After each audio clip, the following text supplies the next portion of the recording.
오늘 주시는 말씀은 역대하 35장 20절부터 25절까지의 말씀입니다. 역대하 35장 20절부터 25절까지 우리 한 절씩 교독하겠습니다.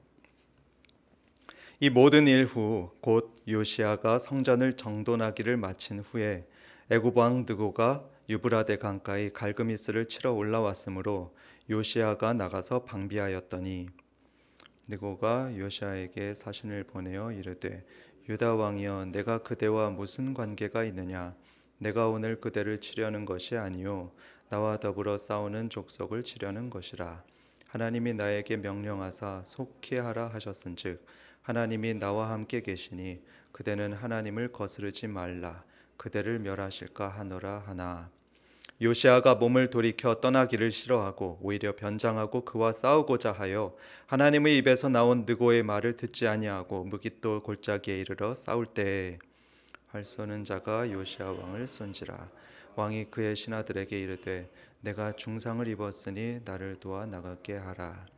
그 부하들이 그를 병거에서 내리게 하고 그의 버금 병거에 태워 예루살렘에 이른 후에 그가 죽으니 그의 조상들의 묘실에 장사되니라. 온 유다와 예루살렘 사람들이 요시야를 슬퍼하고 예레미야는 그를 위하여 애가를 지었으며 모든 노래하는 남자들과 여자들은 요시야를 슬피 노래하니 이스라엘의 규례가 되어 오늘까지 이르렀으며 그 가사는 애가 중에 기록되었더라. 아멘.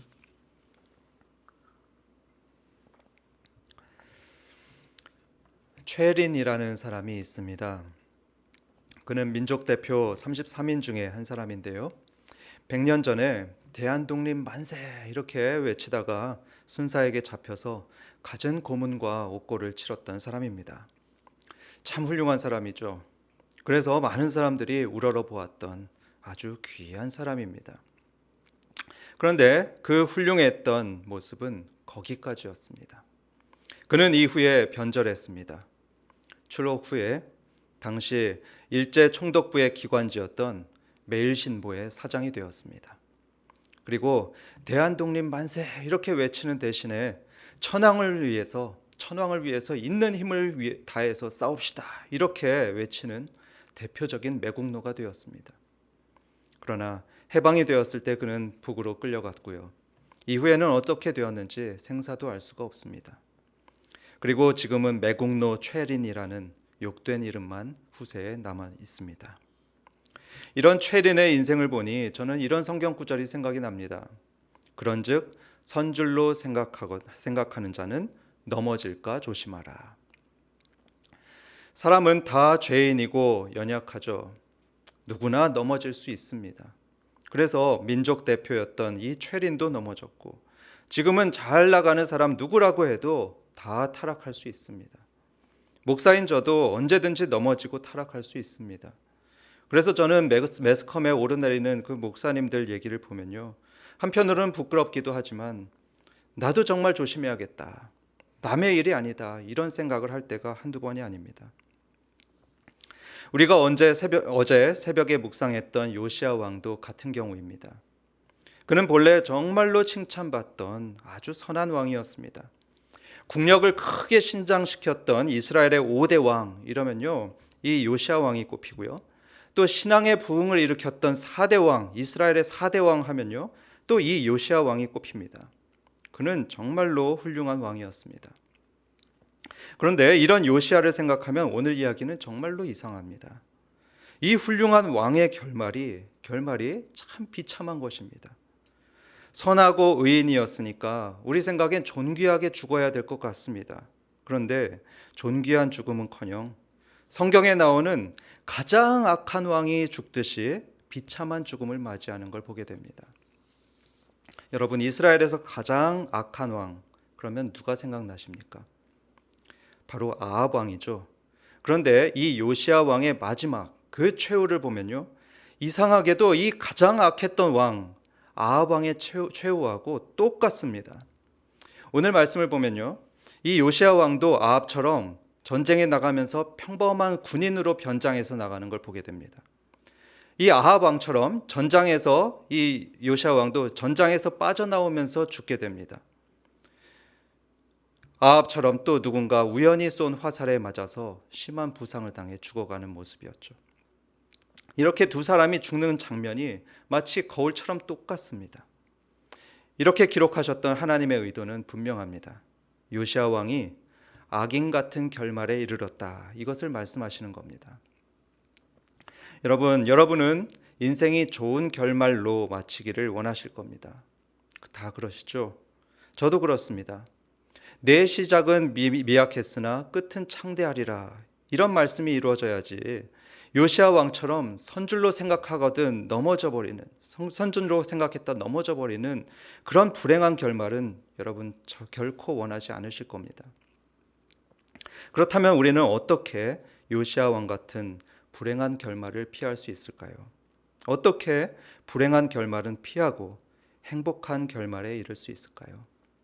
이제부터 그 대답을 요시야 왕 얘기를 통해서 함께 알아보겠습니다. 첫째로 우리 인생에서 불행한 결말을 피하려면 세상의 힘보다 하나님을 의지해야 합니다.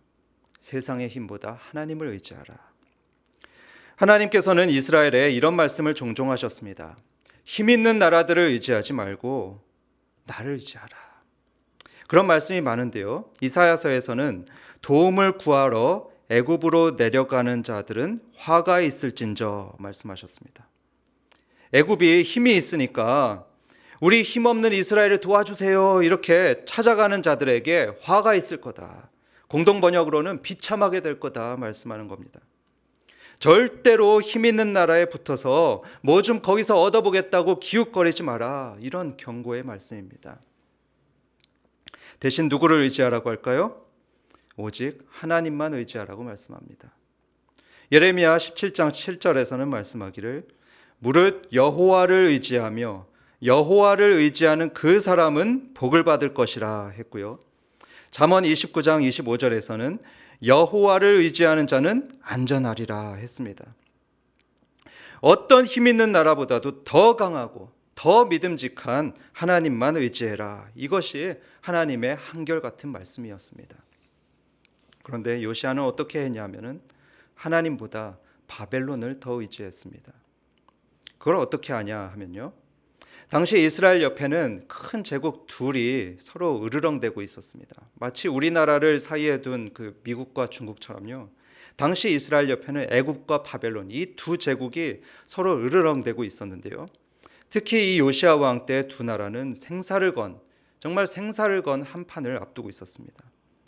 이제 이 두 고래가 싸우려고 하는데 그 사이에 있는 새우는 어떻게 해야 할까요? 당연히 피해야겠죠. 피해야지 둘 사이에 간섭하면 안 됩니다. 괜히 간섭했다가는 등이 터지고 맙니다. 그런데 요시야는 어떻게 했냐면요. 애굽과 이 바벨론의 눈치를 살폈습니다. 어느 쪽이 이기게 될까? 어느 쪽에 붙어야 우리가 살 수 있을까? 이리저리 재보았습니다. 그러다가 바벨론에 가서 착 붙었습니다. 왜냐하면 그 당시에 바벨론은 떠오르는 별이었거든요. 거기에 반해서 애굽은 지는 별이었습니다. 그래서 요시야 왕은 이 바벨론 편에 딱 붙어가지고 바벨론을 위해서 온 이스라엘을 이끌고 이 고래 싸움에 선봉에 나서게 됩니다. 중립을 지켰어야 됐는데 이 바벨론 밑에서 살 길을 찾으려고 자기의 목숨과 이스라엘을 걸었던 것입니다. 그렇게 해서 애굽과 이스라엘은 한판 전쟁이 벌어졌습니다. 애굽 왕이 바벨론하고 싸우려고 기세등등하게 막 올라가고 있었는데 하룻강아지 같은 이 이스라엘이 그 길목을 딱 막아서는 겁니다. 그러자 애굽 왕이 점잖게 이렇게 말했습니다. 한번 21절 보겠습니다. 유다 왕이여, 내가 그대와 무슨 관계가 있느냐? 내가 오늘 그대를 치려는 것이 아니요 나와 더불어 싸우는 족속을 치려는 것이라.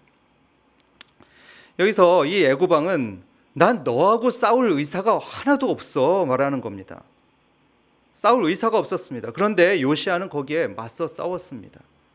그 결과는 어땠을까요? 크게 패했습니다.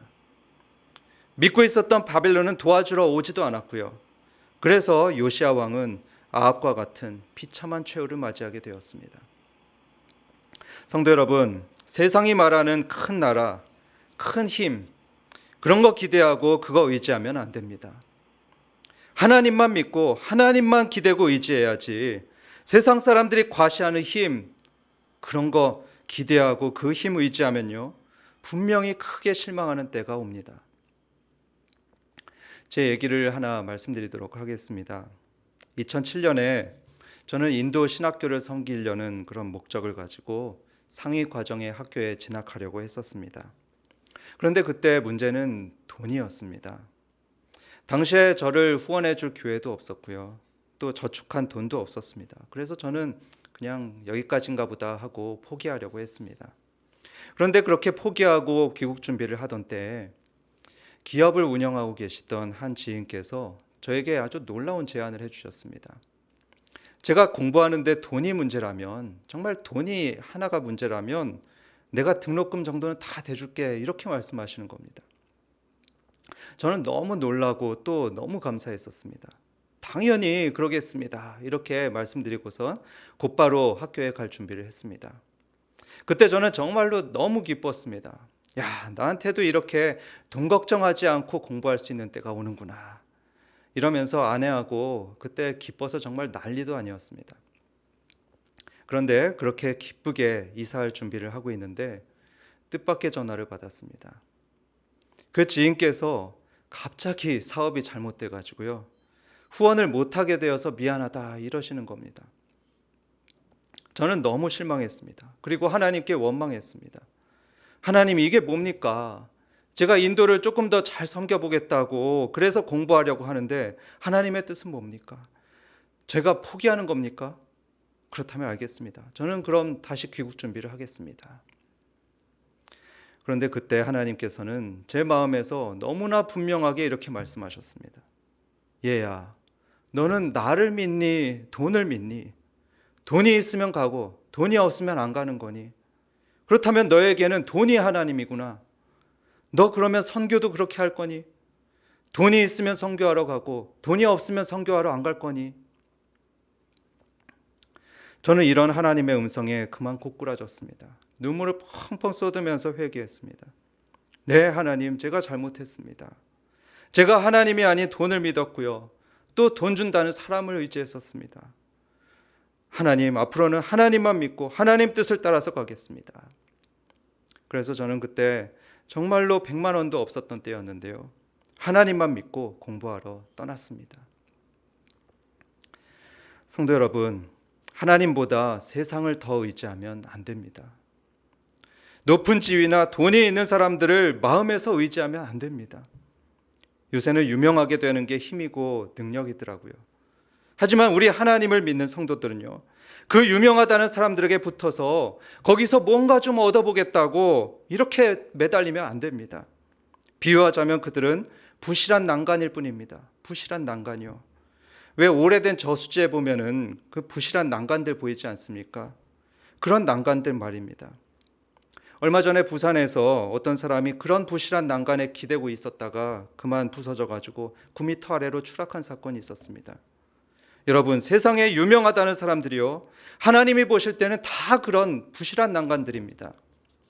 좋은 기업도, 또 높은 지위에 있는 사람도, 사람이 가진 모든 것들은 다 낡아지고 쇠해지는 것입니다. 그래서 언젠가는 부서지고 말 그런 부실한 난간들일 뿐입니다. 거기에 쉽게 우리들의 인생과 우리 삶을 의지하면 안 됩니다. 의지했다가는 추락할 수 있습니다. 요시야 왕처럼 말이죠. 그래서 시편 146편 3절은 이렇게 말씀합니다. 귀인들을 의지하지 말며 도울 힘이 없는 인생도 의지하지 말지니. 성도 여러분, 오직 하나님만 의지하시기 바랍니다. 시편 62편은 말씀합니다. 오직 그만이 나의 반석이시오, 나의 구원이시오, 나의 요새이시니 내가 흔들리지 아니하리로다. 성도 여러분, 우리 하나님께서는 흔들리지 않는 바위임을 믿으시기 바랍니다. 흔들리지 않는 바위이기 때문에 우리는 완전히 거기에 기대도 됩니다. 우리 인생을 완전히 내맡겨도 되고요, 완전히 의지해도 됩니다. 그분께 기대면 절대로 떨어지지 않을 것입니다. 저는 그래서요, 때로는 사람들에게 실망하고 일이 꼬일 때요, 어떻게 하냐면은 기도원에 가끔 갑니다.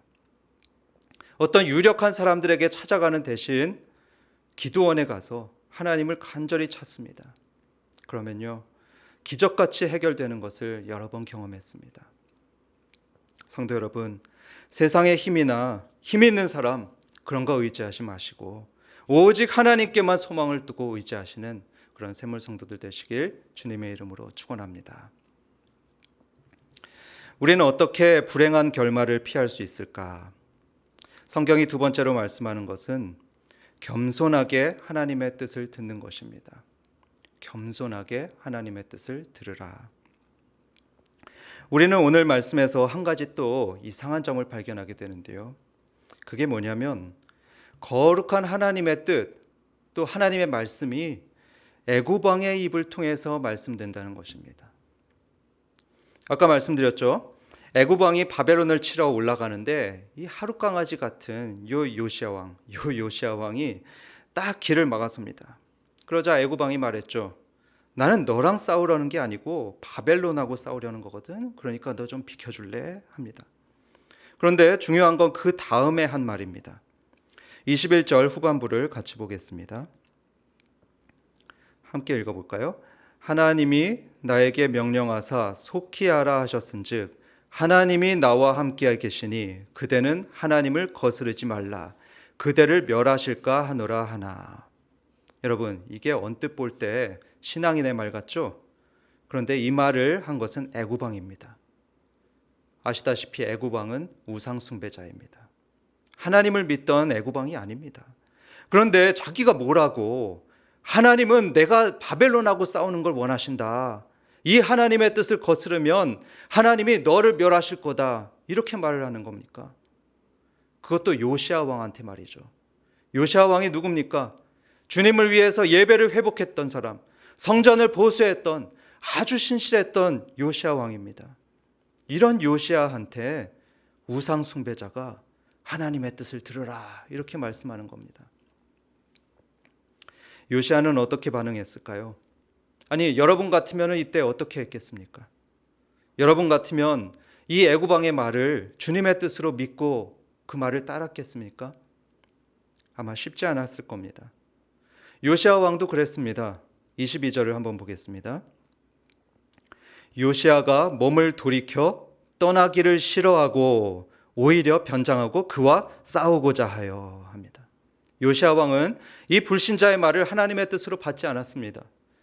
설마 하나님께서 저런 우상 숭배자, 저 불신자에게 말씀을 줄 리가 있나 이렇게 생각했을지 모릅니다.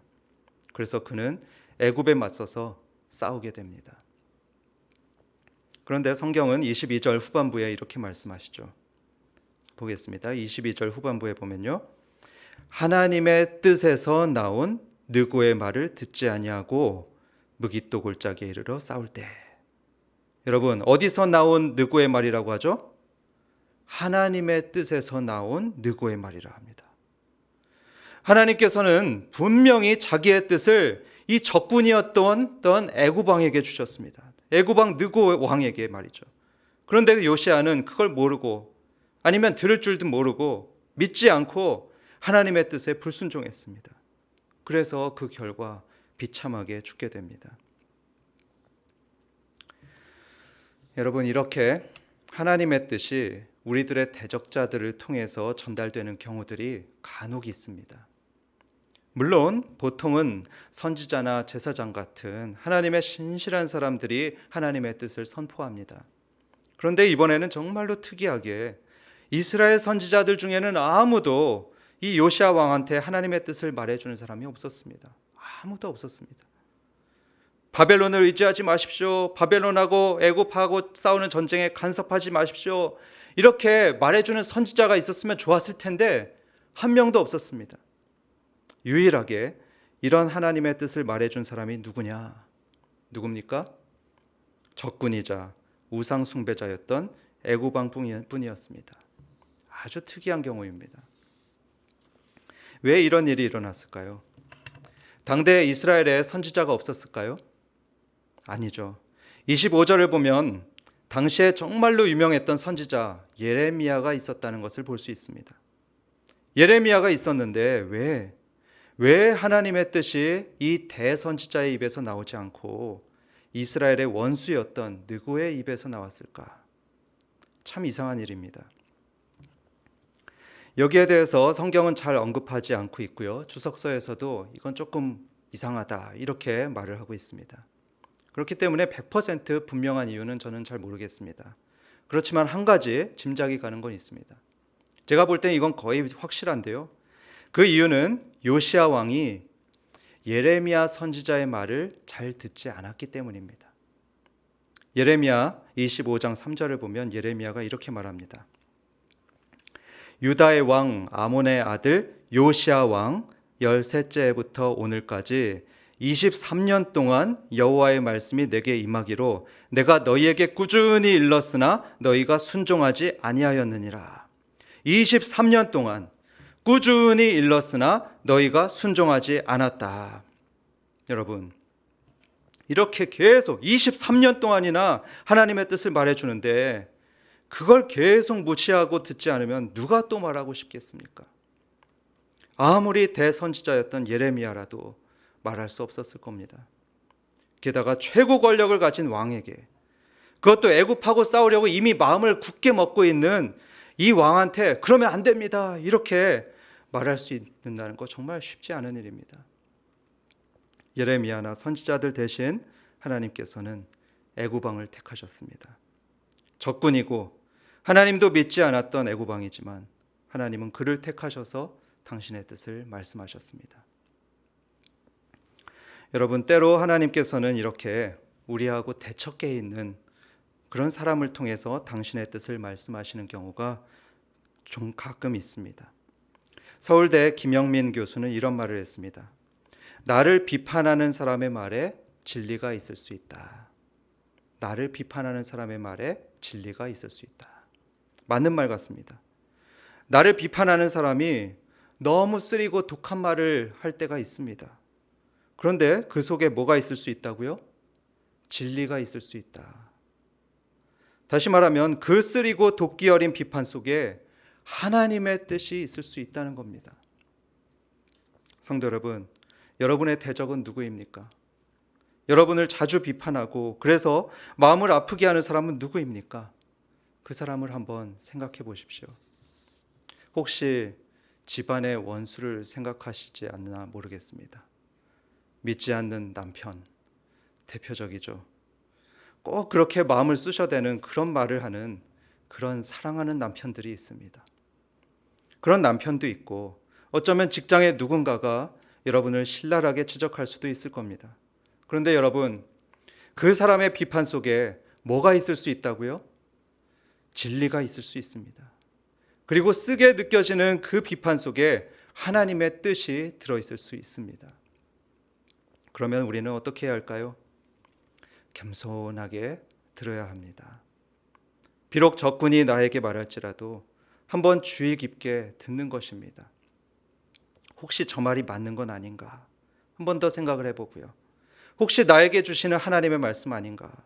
이렇게 자신을 돌아보는 그런 겸손함이 있어야 합니다. 만약에 그 반대가 되면 곤란합니다. 당신이 뭔데 감히 나한테 그런 말을 해? 이렇게 반발하면서 싸우려고 해서는 안 됩니다. 만약에 그 비판의 말 속에 나를 향하신 하나님의 말씀, 그 하나님의 귀한 메시지가 들어있다면 그러면 더 큰 낭패를 볼 수가 있습니다. 왜냐하면 하나님의 말씀에 불순종하는 것이 되기 때문입니다. 이 점에 있어서 저는 요시야 왕이 정말로 아쉽습니다. 그는 겸손하게 듣지 않았고 싸움을 택했기 때문입니다. 비록 적군이지만 애굽 왕을 통해서 나오는 그 하나님의 음성을 듣는, 그리고 거기에 순종하는 그런 겸손이 있었더라면, 그러면 어떤 결과가 있었을까요? 만일 그랬더라면 그는 분명히 살았을 것입니다. 그래서 백성들에게 칭송받던 이 왕의 마지막은 더욱더 아름다웠을 것입니다. 하지만 안타깝게도 그는 그런 겸손함이 없었고요. 그래서 그만 불행한 결말을 맞이하게 되었습니다. 우리 샘물 성도들과 저는 이 요시야 왕과 다르길 바랍니다. 거북하게 들리는 비판의 말도 새겨 들음으로써 하나님의 뜻을 들을 줄 아는 그런 겸손한 사람이 되시길 바랍니다. 그 겸손함 때문에 살게 되는 날이 분명히 있을 것입니다. 오늘의 제목은 불행한 결말을 피하려면입니다. 우리는 다 죄인이고 연약합니다. 그래서 이 요시야 왕처럼 오늘은 의인이라도 내일은 넘어져서 악인같이 변할 수 있고요. 그래서 악인 같은 최후, 불행한 결말을 맞을 수 있습니다. 누구나 그렇습니다. 그래서 주님께서는 말씀하시길 선줄로 생각하거든 넘어질까 조심하라 말씀하신 것입니다. 그래서 우리는 넘어지지 않기 위한 두 가지 우리의 태도에 대해서 들었습니다. 첫째로는 세상의 힘을 의지하지 말고요. 오직 하나님만 의지하는 것입니다. 그리고 둘째로는 겸손한 마음으로 하나님의 뜻을 들어야 합니다. 샘물성도 여러분, 정말 하나님만 믿고 의지하시고요. 정말로 겸손해서 하나님의 뜻을 잘 분별해 들으시고 그 뜻에 순종하시기 바랍니다. 그래서 하나님께서 순종하는 자들에게 약속하신 그 하늘의 복들을 인생의 마지막까지, 정말 마지막까지 아름답게 누리시기를 주님의 이름으로 축원합니다. 우리 함께 말씀을 생각하면서 기도 먼저 하겠는데요. 오늘의 말씀을 생각하면서 한번 생각해 보겠습니다. 하나님보다 세상의 것을 더 의지했던 것이 있었나? 한번 자신을 돌아보면서 회개하길 원합니다. 특히 내일 수능이죠. 이제 학부모님들의 경우에 세상의 학벌을 하나님보다 더 크게 보았다면 회개하고 하나님만 의지할 것을 이 시간에 기도하겠습니다. 하나님 아버지,